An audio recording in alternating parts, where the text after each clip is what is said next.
What's up all you Todd Toys loving dudes and you dads? Toyshiz here, and I'm back yet again to give you guys a fresh look. Today we're going to be checking out the brand new McFarlane Toys DC Multiverse, the Batman Who Laughs. And when I heard that this was announced, this was the first figure. The first one I wanted to check out, and thank you to McFarlane Toys. They sent over the entire new wave of all these DC Multiverse, so we're going to go through them one by one and check them out. But this was the one that I definitely wanted to see first. And this guy, of course, is part of a 3-figure ensemble that you can collect and get a Batmobile. And the side of the packaging looks great. The packaging in general looks fantastic. It's a little big, I will say, so hopefully they fill it a lot better, a lot of extra space here and there. The back of the box shows exactly what is on the collector card, which I'll show you in just a second. And here's how it stacks up. This is a bigger box as opposed to the single figure endeavors. And then, of course, here he is stacked up with the original Mattel DC Multiverse box. So it's a lot bigger. The two boxes of McFarlane are bigger than the original ones. And here's the barcode if you want to go ahead and scan it or use the UPC to find it in various search programs online. Once you get it all out of the packaging, you get a blue kind of artwork showcase of all the different DC Comics artwork with a collector card and a stand. And it really shows the potential of where McFarlane could go. The sky's the limit. He's scheduled to do everything and anything DC Comics, so I'm curious to see what you're going to get. You do get a nice collector card, not something that I immediately gravitate towards, but the back of the card actually does have a complete bio for the figure, so I do very much appreciate that. He is attached to the plastic packaging with the various new types of straps and such. Just get a pair of scissors, you can pop them out fairly easy. And bingo bango, here he is out of the packaging. And this again was when I heard McFarlane was taking over the DC Multiverse. And from Mattel, you know, he does have a 3-year license to do these new DC Comics figures, but this is what I want to see from McFarlane. Something different, the more diabolical, dastardly, gross, huge villains. And I think so far, this is the first one I've popped out of the box, and it's exactly what I wanted to see. He's disgusting, his teeth are all gnashed and gnarly, he's got that bloody, huge Joker grin going on. He comes with 2 weapons that, you know, they're sinister looking weapons. They're all weathered and worn. He looks like he definitely stepped out of a comic book page. Kind of light on the paint, whereas if you're not looking at the head, the rest of the body is pretty much a solid black, we'll say. Some of the buckles here and there are painted. Some of the stitches are painted with a silver. The hands are painted white. The back of the figure looks good with, again, all the paint and the stitching and everything else. The coat is nice and tattered. The sculpt is there.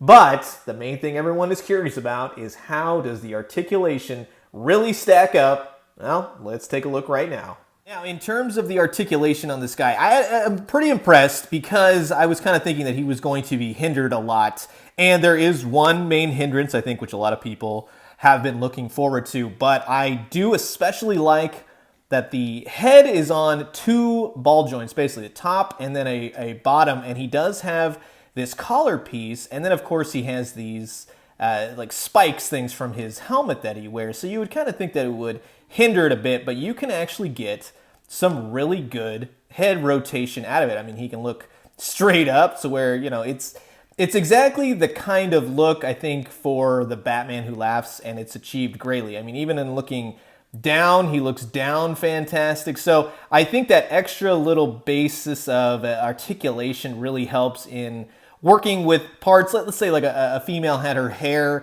That might actually work well in certain aspects where you can kind of get a little bit more mobility out of the head without having these obstacles interfere with that. Also, you have these shoulder pads up here, and they are rubber, but it doesn't really hinder it all too much. I mean, you can get pretty good articulation. That's pretty much as high as it's gonna go, to about there. So it instead of going, you know, straight up vertical, it's gonna go off to the side, of course, but it is because of these shoulder pads, and they are rubbery, so it's a lot more malleable. You're able to work with it better, but it's just not going to go straight up. He does have a bicep swivel right there, and that goes all the way around, which works nice. He's got double jointed elbows. This is how McFarlane usually does their wrist joints. It's kind of on a ball socket. I'm not particularly fond of that type of articulation.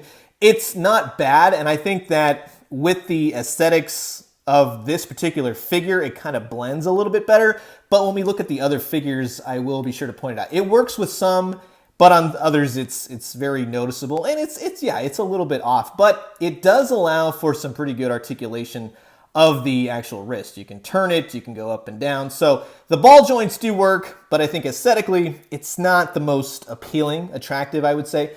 He does have an ab crunch. It's in there somewhere. You can hear it. So he kind of goes forward just a tad, and he can go back, which actually works pretty good. The coat is pretty much secure on him. You can't really see it all too well in there, but you can get some mobility out of it, but the coat is very restrictive in terms of, let's say, an ab crunch. He does have a waist swivel, but again, it's a little bit hindered by the coat because his legs will knock into the fabric or the plastic pieces of his coat, his tattered coat. He can do the splits to about there. That's about it. He does have kind of like a T-joint action going on, as you can see inside. It's all right. It's not the best, but it does allow for you to kind of kick up, and he can kick back. It's not really hindered for me. I'm not going to be putting this guy into the splits anytime soon. I will say that. He does not have any thigh cut articulation. That's a bummer. I do wish that he had that. He does have double jointed knees. I gotta say, all of the, let's just say so far for this figure, all of the articulation points have been pretty solid. I'm not feeling anything that I feel like it's gonna break or do anything, especially in the articulation of the ankles, which, yeah, that works pretty good. The balls tend to get a little, you have to rotate the ball, you know what I mean? That's where it kind of gets hindered in the articulation. It's almost like old-fashioned Marvel Legends with their ball hips, and then he does have a toe articulation right there. So for me, for what I'm looking for in terms of the Batman Who Laughs, I think this is an appropriate amount of articulation. Anything more, I think you would start kind of cutting into how the character looks. It might make it kind of odd looking, much like I'm looking forward to seeing how the animated ones look. When you put too much articulation,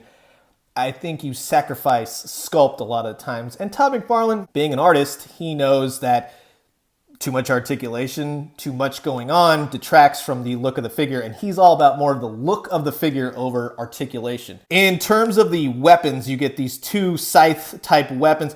They're actually weathered pretty nice. It's a little gray silver with some brown on it, and they look good. It's got the straps. It's got everything going on that you would little bit it kind of bleeds right there on the sides from the paint on the handle, but otherwise, I think that these are two good weapons. It does have trigger fingers, by the way, so if you wanted to give him guns, which I'm sure he's known for, I'm not sure I've seen, he holds batarangs and stuff, so it'll work if you wanted to do that. He does hold these quite well.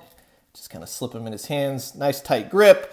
He looks good. I would say possibly because the hands are painted white and you're going to be slipping weapons in, you might get a paint rub over time. So just watch out for that. And then finally, he comes with a DC Comics stand, and that just kind of pops right into his peg holes on the bottom of his feet. He actually stands pretty well on his own, but it's nice to get a stand for an action figure. Of course, the one last piece that puts them at the $25 mark is that they're going to be doing a Build-A-Figure Collect and Connect Batmobile. It's a Bathmobile. I think I like that one best, but in terms of a Batmobile, now this is going to be average out to be around a 7-inch marked Batmobile. You have to get 3 figures. You have to get Nightwing, the Batman Who Laughs, and Batgirl, like I had said and shown off. It's cool. I like the idea, but in a recent video that Todd McFarlane put on his Instagram, he had said that wouldn't it look cool to have do a bunch of different lines, as the waves continue to come out, and do Batmobiles, and then you have a shelf full of Batmobiles. And I wasn't too keen on this idea, but when he said that, I was kind of like, you know what, that's a little bit different. And when you do finally start seeing them all stacked and built next to each other, that definitely has potential. So I am curious to see how that will go. Yes, he has said they want to do giant Build-A-Figures as well. They want to do regular huge figures as solo endeavors. So the sky's the limit. They're going to be testing things out, but we will get into more of the parts of the Build-A-Figure Batmobile as I continue to do the figures. So I'm curious to see how it's built out. It's very light. The wheels do spin. It kind of connects, right there. It's 3 pieces. So I'm curious to know. It might look good, and when you do have a whole shelf full of Batmobiles, that can look pretty cool as well. Now with the collector card, great artwork, great little comic cover featuring the Batman Who Laughs, and I like the back. It gives you the stats, the bio, everything. And I'm very much enjoying this figure. This is the figure I wanted to see McFarlane make supreme. It's amazing. I absolutely love the look. This is a character I have been following aesthetically in the looks. He looks great. I would have liked a little bit more paint here and there within the black. I think McFarlane could have tackled that a little bit better. You get some nice weathering on his weird, wonky headpiece, whatever that thing is. Let's see the true meaning. I don't know. It's a weird character, but I think the articulation is appropriate for this particular type of character. The card is very cool. I'm digging that now. The Batmobile, I'm curious to see how they do the other ones, how they'll all look stacked up together. I do recommend this one. Yes, this is the first figure out of this entire wave I've checked out, but this is the one I wanted, so I'm a little bit more biased to it, but I have zero qualms with it in terms of the articulation. The paint, I would have liked a little bit more. I'm curious to see how the Batmobile will go. But the weapons, the posability on this guy, it's exactly what fits my needs. Putting him on a shelf, maybe kind of posing him, maybe some funny photos, something like that down the road. But I think you're really going to enjoy this particular, the Batman Who Laughs. And he's one of the very first, if the first, Batman Who Laughs figures. So if you're a fan of the character, you're a fan of DC Multiverse, he will stack up a little bit better with other figures. Here he is posed with other Batman releases from NECA to DC Collectibles to the original multiverse. And then, of course, here he is stacked up with different various brands from other companies. And while being at that 7-inch mark, he's just a smidge above 7-inch with those long pointy ears that he's got. So ultimately, for those thinking that you kind of want to fit him in with other toy lines, maybe previous DC endeavors, or Marvel, and something like that. I know a lot of people have different aspects and things that they like to take photos and pair them up. Yeah, it's cool to see Spider-Man face Batman, but that's not what McFarlane's going for, so you are stuck in that 7-inch line. I will pair him up as I open more with more of the figures, so stay tuned for more of those reviews. Thank you again to McFarlane Toys for setting this guy out and all the other ones. Very excited to check them out, especially the Bat-Raptor as well. So I'm curious to know what you guys think. Will you be picking up this figure or any of the DC Multiverse new McFarlane toy figures? Comment below, let me know. Let's talk everything the Batman Who Laughs. I'm going to leave you guys with that. As always, drink some great coffee, eat some great food, but most importantly, remember, now of course the next figures that I'm going to want are all of his little Crow, Robin, weird little monster things. Ugh. And also, we need a Spawn vs. Batman SDCC exclusive. Just saying, do it, make it happen. And when you do, let me know what you found. I'll talk to you guys soon. Adios.